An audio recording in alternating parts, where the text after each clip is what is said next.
Hello student, welcome to my YouTube channel. और आज chapter number 20 है और लास्ट एनसीईआरटी एग्जाम्पलर सीरीज़, पूरी एनसीईआरटी एग्जाम 38 चैप्टर की एनसीईआरटी एग्जाम्पलर सीरीज़ हमने जो है इस चैनल पे प्लेलिस्ट में 11-12 की डाल रखी हैं। आप 1 बाय 1 इसको पढ़िए अच्छे से, लेकिन चैप्टर पूरा पढ़ने के बाद ही लगाइएगा आप, वरना आपको समझ में ही नहीं आएगा। क्योंकि चैप्टर का जब तक आपको कंसेप्ट नहीं कि लोकोमोशन एंड मूवमेंट चैप्टर है आपका।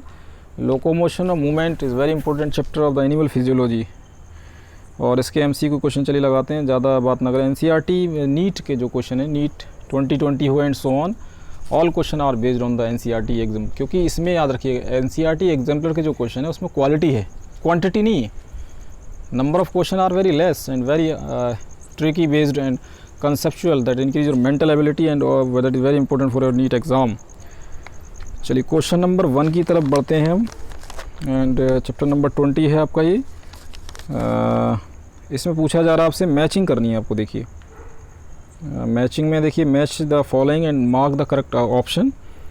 तो अगर मार्क इसमें आप करेंगे तो देखिए फास्ट मसल्स फाइबर, तो फास्ट मसल्स फाइबर जो होंगे वो याद रखिएगा लैक्टिक एसिड का फॉर्मेशन करेंगे, जो इसमें muscles fast muscles fibre that make lactic. उसमें अगर ज़्यादा तेज़ी से कोई एथलीट दौड़ता है तो वहाँ लैक्टिक एसिड बनता है फास्ट मसल्स फाइबर के अंदर। एंड स्लो मसल्स फाइबर जो होती हैं याद रखिएगा दैट इज़ मायोग्लोबिन। मसल्स के अंदर भी एक हीमोग्लोबिन होती है, उसे मायोग्लोबिन कहते हैं। And actin filament that is I band, isotropic in nature. और sarcomere is a contractile protein, जो मसल्स को कॉन्ट्रैक्शन में मदद, जिस टाइप से मैचिंग हुई है उस हिसाब से किस में, सी के अंदर है। C is correct. तो मैचिंग इज़ बहुत ठीक रहता है। Question number 2, ribs are attach to, कह रहे हैं जो पसलियाँ होती हैं जो आपकी ह्यूमंस में, वो किस चीज़ से अटैच रहती हैं, तो वो स्टर्नम से अटैच रहती हैं, याद रखिएगा। B is correct.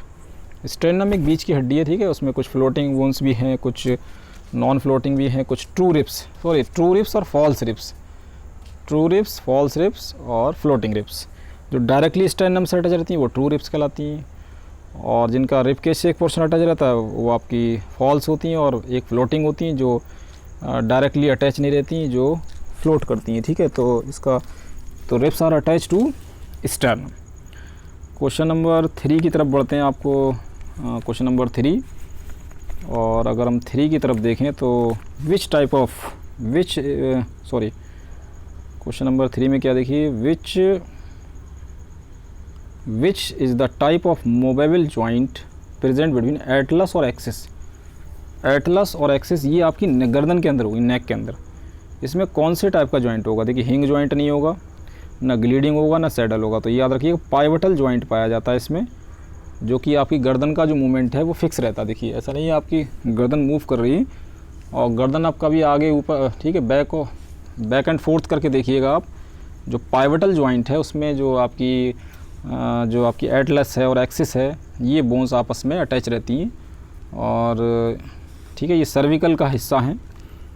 तो ए इज़ करेक्ट। चलिए आगे बढ़ते हैं। एटीपीएज, क्वेश्चन नंबर 4 में कहा जा रहा है कि एटीपीएज जो आपका एंजाइम है of the muscles is located in, इसकी लोकेशन क्या है आपको बतानी है।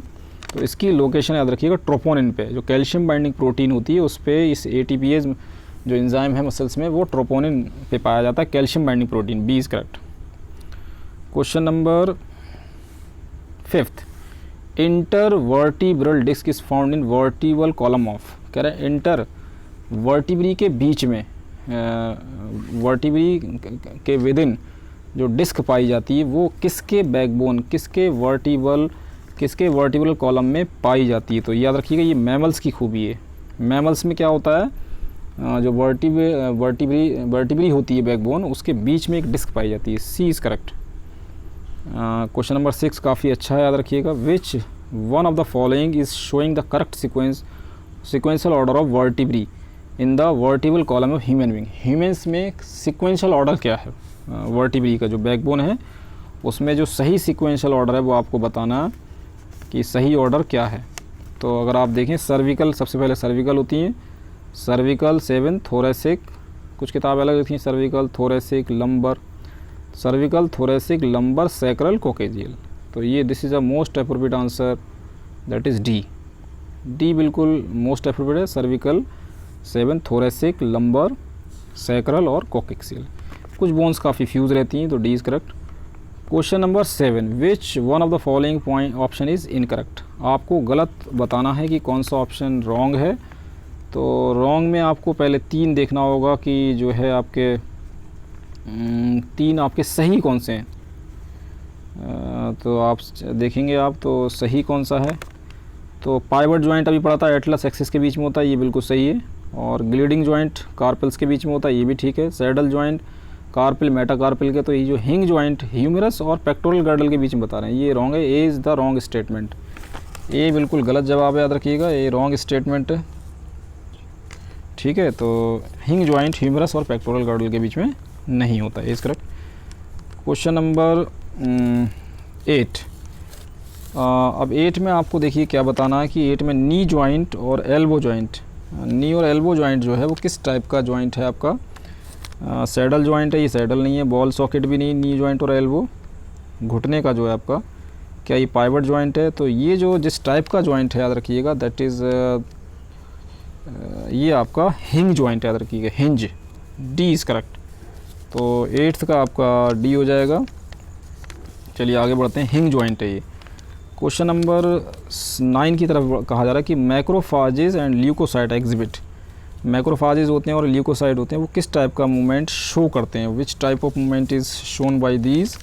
तो याद रखिएगा, ये जो मूवमेंट शो करते हैं वो सिलियरी मूवमेंट नहीं है, अमीबा करेगा, फ्लैजेलर मूवमेंट नहीं, अमीबॉइड मूवमेंट याद रखिएगा, ये शो करते हैं। सी is correct.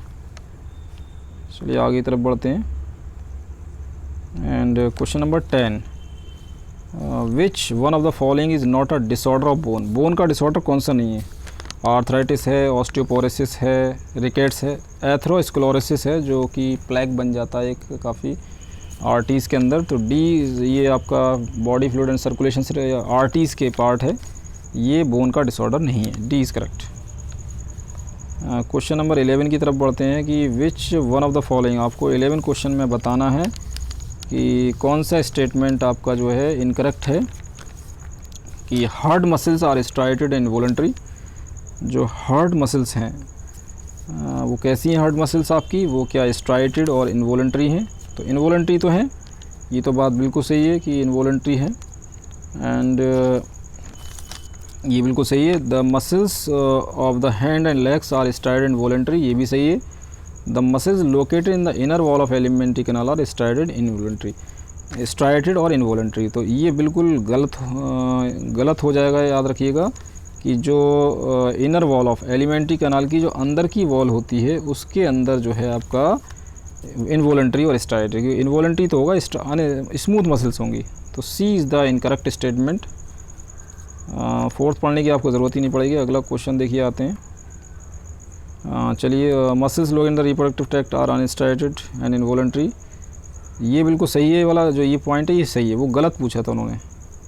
Question number 12, which one of the following statement is true. आपको सही स्टेटमेंट बताना है कि सही स्टेटमेंट क्या है। आपको सही स्टेटमेंट पकड़ना। Head of humerus bone, humerus bone का जो हेड है वो head of the humerus bone articulate with the acetabulum of the pectoral girdle. Pectoral girdle का एसिटाबुलम में ह्यूमरस बोन का आर्टिकुलेशन होता है। मतलब ह्यूमरस बोन का जो हेड है वो पेक्टोरल गर्डल के एसिटाबुलम के अंदर लगा होता है। तो ये बात बिल्कुल गलत है, इसमें नहीं होता।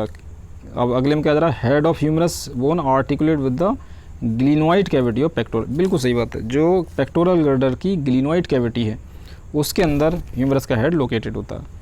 तो B is the most appropriate answer for this, बाकी तो ऑप्शन गलत ही होंगे। चलिए आगे बढ़ते हैं आगे की तरफ। And question number 13,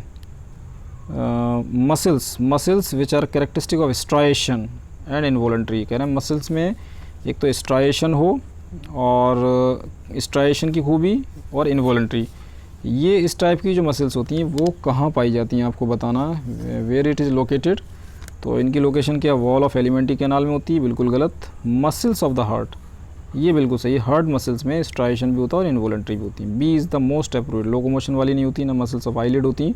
B is the most appropriate. चलिए last question of this chapter is 14। एक आध और है कि लास्ट है, sorry. Match the following and mark the correct option, सही बताना। कौन सा स्टेटमेंट किससे मैच करेगा आपको बताना होगा। एंड स्टेरनम जो है वो एक की आपकी फ्लैट बोन है, ए का फोर्थ। तो ए का फोर्थ देखिए 2 में, तो ये ऑप्शन कट गया आपका और ये वाला कट गया। अब बी का फर्स्ट भी दोनों में देखिए, ग्लिनोइड कैविटी क्या है, साइनोवियल फ्लूइड होगा, सॉरी ये गलत हो जाएगा आपका, ये कह रहे हैं साइनोवियल, एक सॉरी, इसमें आप याद रखिएगा, इसमें ये ए का तो फोर्थ हो गया। देखिए स्टेरनम कैसी है, फ्लैट बोन है, और स्टेरनम जो होगी आपकी फ्लैट बोन है, और फ्लैट बोन के बाद ग्लिनोइड कैविटी जो है पेक्टोरल गर्डल, याद रखिएगा पेक्टोरल गर्डल है, ग्लिनोइड कैविटी पेक्टोरल गर्डल। और फ्री मोबाइल जॉइंट क्या है, साइनोवियल फ्लूइड होगा। कार्टिलेजस जॉइंट कहाँ किस में होगा, ये आपका वर्टिब्री के अंदर मौजूद होगा। तो this is B is the most appropriate answer for this. तो ये आप थोड़ा अच्छे तरीके लगाइए, ग्लिनोइड कैविटी पेक्टोरल गर्डल हो गया, स्टेरनम फ्लैट बोन हो गई, तो B is the most appropriate answer. तो this is the NCERT exemplar series of locomotion and movement. चलिए मिलते हैं नेक्स्ट वीडियो में। की वॉचिंग, शेयरिंग एंड सब्सक्राइब में ज़्यादा से ज़्यादा शेयर करें, और क्योंकि नीट में ज़्यादा टाइम नहीं, 2020 में ज़्यादा टाइम नहीं बचा, और सो ऑन आगे के लिए भी ये काम आने वाली है। मिलते हैं नेक्स्ट वीडियो में।